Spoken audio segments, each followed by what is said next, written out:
Chers internautes, bonjour et bienvenue chez Bour Presta et Digital. Avec vous ce matin, votre animatrice Hadia Diallo. On dit souvent que raconter son histoire, c'est aussi transmettre une part de son héritage. Alors nous sommes revenus à la source, là où tout a commencé pour lui. Nous allons d'abord l'écouter. Nous allons ensuite recueillir des témoignages, des souvenirs sur son parcours. Oui, le parcours de M. Abdoulaye Ning, PDG et fondateur de Bour Presta et Équipement. À travers ces témoignages, nous allons non seulement apprendre son histoire, mais aussi découvrir l'impact qu'il a eu sur son entourage, sur son enfance. Alors sans plus tarder, nous allons commencer. Nous sommes à Saint-Louis, l'une des villes dénommées comme les plus belles du Sénégal. Alors nous sommes accompagnés aujourd'hui d'un grand sage ce soir, que je vais laisser l'honneur de se présenter. Bonsoir, monsieur. Bonsoir, mademoiselle. Vous allez bien? Oui, ça va, alhamdoulilah. Voilà, je vous remercie de la visite que vous me faites, de l'honneur que vous me faites de me rendre visite. Et je remercie aussi vos internautes. Je salue aussi l'équipe digitale qui est là. Et monsieur Bourgeois qui vous accompagne. Je m'appelle Mohamed Gaï. Je suis Saint-Louisien, né à Saint-Louis, grandi à Saint-Louis. J'ai servi à Saint-Louis. J'ai pris ma retraite à Saint-Louis. Je fais partie d'une famille d'enseignants aussi. Mon père est enseignant, ma femme est enseignante. J'ai des frères et sœurs qui sont enseignants. Donc j'ai servi à l'école Rawangom pendant près de 20 ans. Ensuite au pôle régional de formation de Saint-Louis.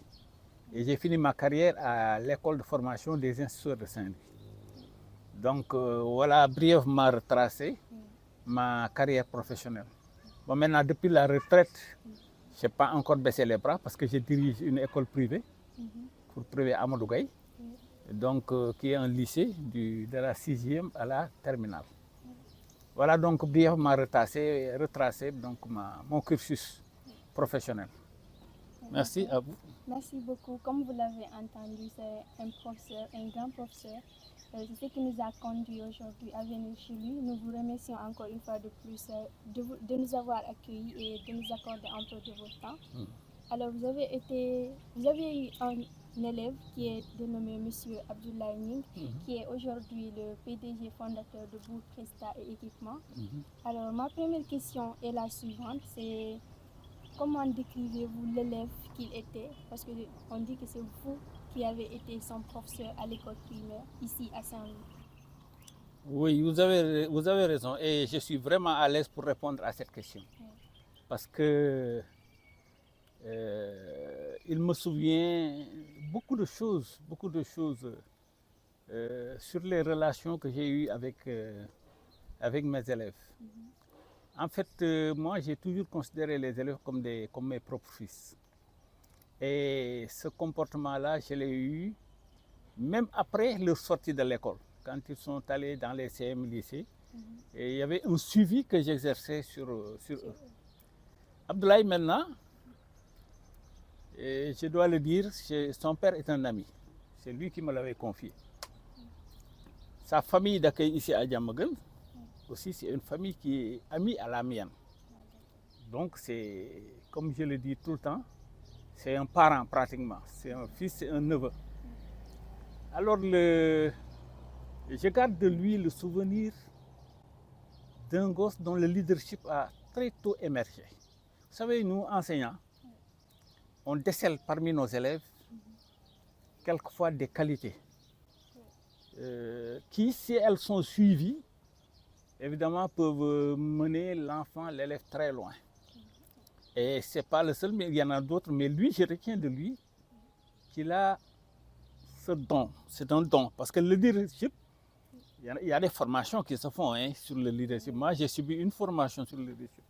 Mais ce n'est pas en fait, lui, il a bénéficié d'un don de Dieu. Parce que c'est inné en lui. Il a eu ce leadership dès le bas âge. Leadership Naturel.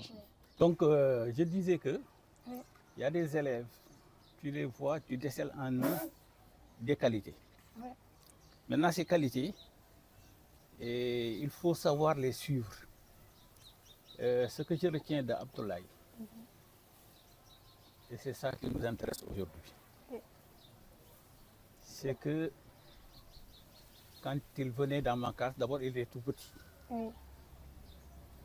Il était tout petit, mais en le regardant, vous sentez que, quelquefois sur le regard, vous sentez qu'un élève est intelligent. En fait, ses yeux pétillaient d'intelligence. Et quand il était en groupe, parce que c'est ça, nous observons tout ça. Quand l'élève est en groupe, quand il est seul, quand il est en classe, son comportement, on essaie de voir psychologiquement quel est l'état de cet élève-là. Oui. Or, lui, je l'ai dit, j'ai très tôt décelé chez lui des qualités de leadership. Et ça, c'est pas ma formation, ce n'est la formation de personne, comme je disais tout de suite, c'est le leadership naturel. Oui. Et ça, pour le justifier, vous savez, dans les classes, il y a des sous-groupes. Oui. Et dans chaque sous-groupe, il y a un leader, il y a quelqu'un qui est le chef. Le groupe, ouais. Et lui, il était chef d'un sous-groupe. En fait, ses camarades le suivaient. Oui. Beaucoup de ses camarades le suivaient. Et je me suis dit que cette qualité-là, elle est peut-être un peu innée ou bien partagée en famille. Parce que je sais que dans sa famille, ce sont des entrepreneurs. Des gens qui aiment entreprendre. Donc, qui ont le goût du risque. Et ça aussi, il faut le saluer chez Abdoulaye. Donc, ça, en général, je retiens ça. Je sais qu'il était très affairé là, il était un peu partout à la fois. Donc, à gauche, à droite, et les élèves aussi, tout le temps, Abdoulaye, bourgeois, bourgeois, bourgeois. Alors, donc, vous voyez ce que ça fait quand on est dans cette atmosphère-là. C'est vraiment ce que je retiens de lui pour ce qui concerne ce que j'ai remarqué de lui. D'accord. Est-ce que vous avez une petite anecdote de comment il gérait l'ensemble du groupe ou comment il manifestait en quelque sorte ce leadership au sein du groupe ou même en classe? Oui. Bon, ce leadership en général, il le gérait en groupe. Oui. En groupe. Oui. Parce que moi de loin, je suis les élèves. Et c'est que j'avais l'habitude, et même en classe, j'avais l'habitude de donner des travaux de groupe. Oui. Et il était très, très actif dans ces travaux de groupe-là.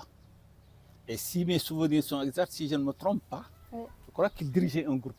Je crois bien qu'il dirigeait un groupe.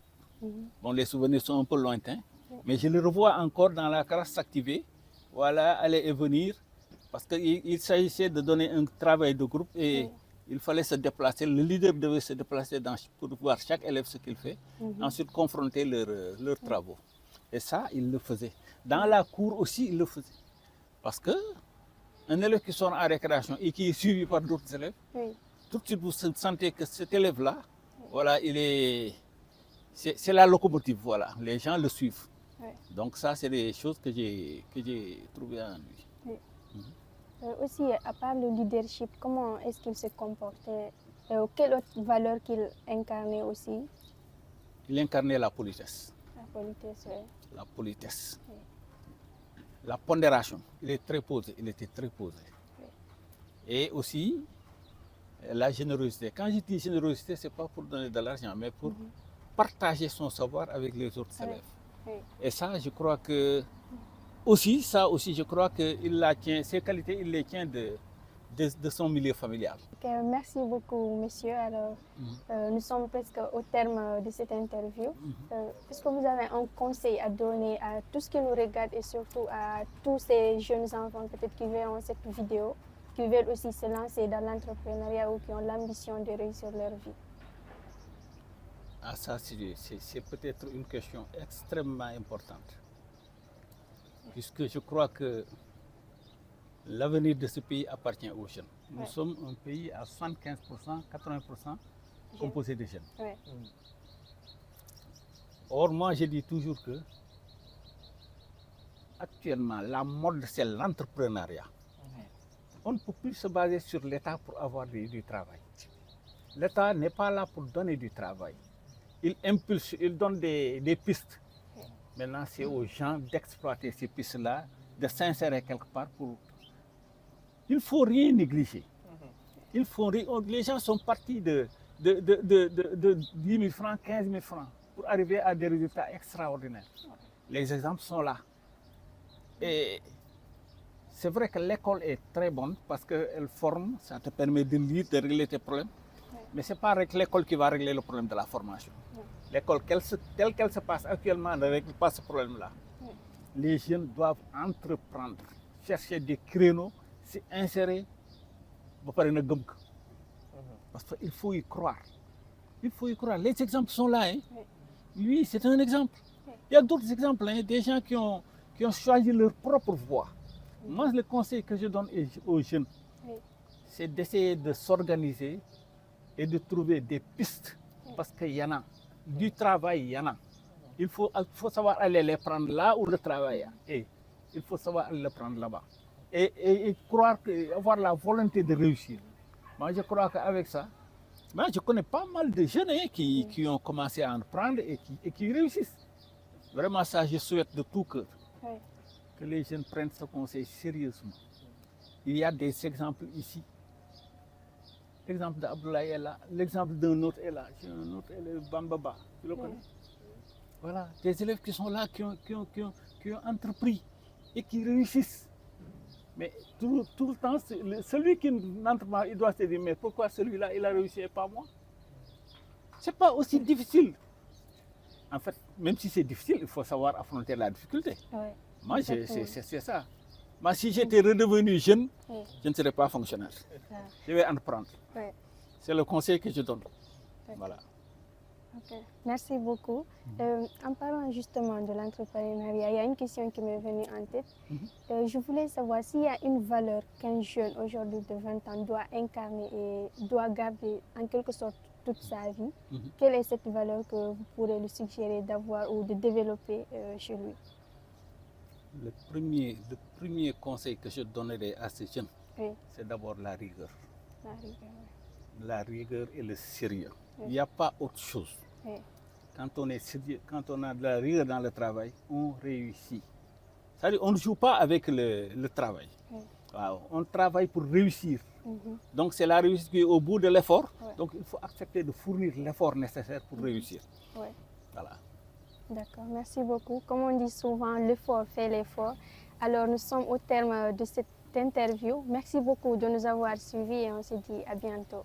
Merci beaucoup une fois de plus, messieurs. Merci à vous. Merci.